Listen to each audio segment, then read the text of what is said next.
Hello friends, আজকে আমি বানাবো ডিমের ভাপা। তো দেখো বন্ধুরা কি করে আমি বানাই। তো প্রথমে নিয়ে নিয়েছি হলুদ সর্ষে 1 চামচ, তারপরে নিয়ে নিয়েছি কালো সর্ষে, তারপরে নিয়ে নিয়েছি পোস্ত, আর তার সাথে আমি নিয়ে নিয়েছি 4টে কাঁচা লঙ্কা। তো আমি মিক্সিতে এটা পেস্ট করব, অবশ্যই নুন দিয়ে পেস্ট করব। প্যানেতে বেশ খানিকটা পরিমাণে সর্ষের তেল আমি অ্যাড করে নেব, মোটামুটি 3 to 4 টেবিল স্পুন মতন। তেলটা গরম হয়ে গেলে দিয়ে দিতে হবে জিরে।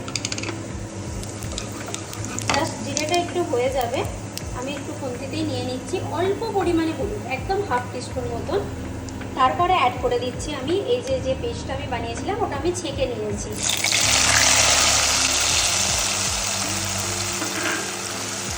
সেটাকে ভালোভাবে নাড়িয়ে দিতে হবে। একটা জিনিস খেয়াল রাখবেন, যদি আপনারা সর্ষেকে যদি ভালো একটু নুন দিয়ে যদি পেস্ট করেন, তাহলে সর্ষে থেকে তেতো ভাবটা আর আসে না। তো আমি তো সবসময়তেই সর্ষে বাটলে আমি সবসময় নুন দিয়েই আমি বাটি।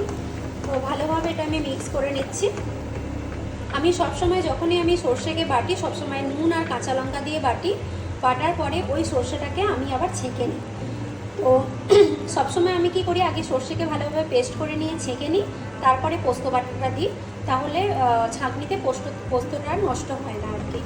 তো দেখো এরকম স্ট্রাকচার আসবে যখন, আর একটু ভালোভাবে নাড়তে হবে। খুব বেশি ভাজার দরকার নেই, বেশি ভাজলে সর্ষে তেতো হয়ে যায়। মশলাটা যখন এরকম স্ট্রাকচারে আসবে, তখন আমি অ্যাড করে দেব জল। তবে অবশ্যই খেয়াল রাখতে হবে যেন আপনারা গরম জল ইউজ করবেন। আমি সবসময় রান্নাতে গরম জল অ্যাড করি।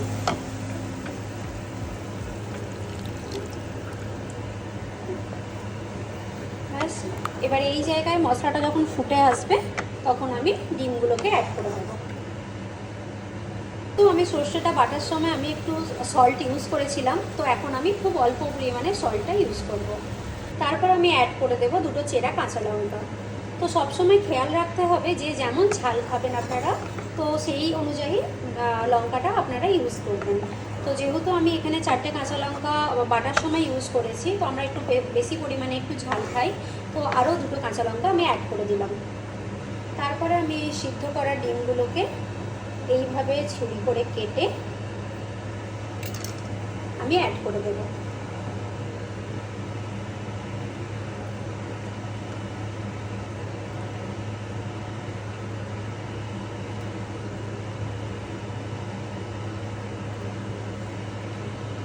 তো এই ডিমটা যখন ফুটে আসবে, তারপরে আমি দেব কোরিয়েন্ডার।